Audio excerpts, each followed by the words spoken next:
Hello, আসসালামু আলাইকুম। কেমন আছেন সবাই? শুভ দুপুর। আমার সকল দর্শক শ্রোতাদেরকে অনেক অনেক এই মিষ্টি দুপুরের শুভেচ্ছা। এবং আজকে কিন্তু আমি নিজে রান্না করেছি সব কিছু। আমার বাসায় কিছু মেহমান আছে।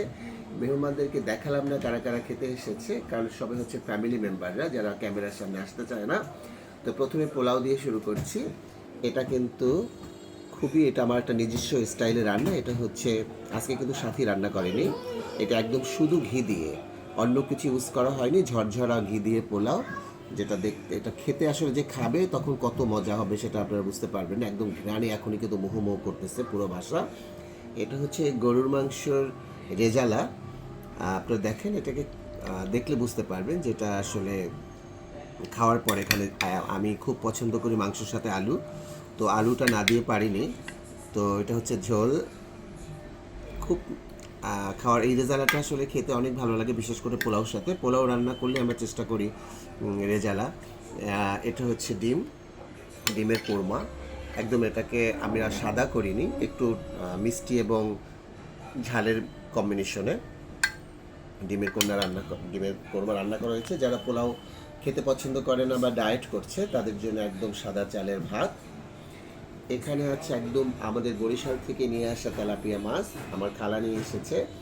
এখানে এই তেলাপিয়া মাছের ফ্রাই করা হয়েছে এবং বেরেস্তা দিয়ে একদম আস্ত আস্ত তেলাপিয়া মাছ, যেটা আসলে পুকুরের মাছ, যে কোনো সার দেওয়া না, কোনো কিছু না, যেটা আমার আসলে ভীষণ পছন্দ।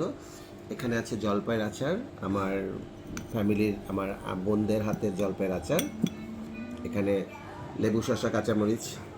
আর এখানে হচ্ছে আলু। এই আলুটা কিন্তু পরাটা দিয়ে খেতেও ভীষণ ভালো লাগে। এখানে শুধু রসুন, পেঁয়াজ, কাঁচামরিচ আর ঘি, এতটুকু ইউজ করা হয়েছে। এটা পরাটা দিয়ে এবং পোলাও দিয়ে, সবাই জানেন পরাটা এবং পোলাও দিয়ে এটা খাওয়া যায়। যারা আসলে আলু ভাজিতে পারদর্শী তারা বলতে পারবেন এই আলুটা কেমন হয়েছে। এবং আমার বন্ধুরা এখন থেকে নতুন নতুন অনেক খাবার আপনাদেরকে দেখাবো। মাঝখানে অনেক বিরতিতে গিয়েছিলাম। অনেকে ভাবতে পারেন আপনার আপনার খাবার দেখে আমরা কি করব। আসলে এটা আসলে আমরা বলতে পারেন ফেসবুক একটা আয়ের উৎস। তো সেখান থেকে মজাদার মজাদার খাবার শেয়ার করলে আপনারাও সেটা দেখে কিছুটা শিখতে পারেন। হয়তো আমরা চেষ্টা করবো এরপরে রান্নার প্রক্রিয়াটাকেও দেখার জন্য। তো আপনারা সবসময় এরকম আপনাদের আত্মীয় স্বজনদের সাথে নিয়ে সবসময় খাবেন। আতিথেয়তা কখনো অতিথি মানে মেহমানদেরকে দেখলে কখনো কপাল কোঁচকাবেন না। আপনার সবসময় আমার বাসায় মেহমান আসে, মেহমান লক্ষ্মী।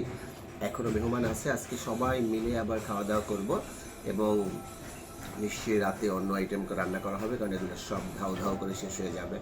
তো ভালো থাকবেন, সুস্থ থাকবেন। এই যত খাবারগুলো আছে, যত কিছুই বলেছি, কিন্তু কম ইউজ করেছি, কম তেল, কম ঘি, কম মশলা দিয়ে রান্না হয়েছে। তো সুস্থ থাকবেন, ভালো থাকবেন, আমার জন্য দোয়া করবেন, বেশি বেশি পানি খাবেন। আল্লাহ হাফেজ, আসসালামু আলাইকুম।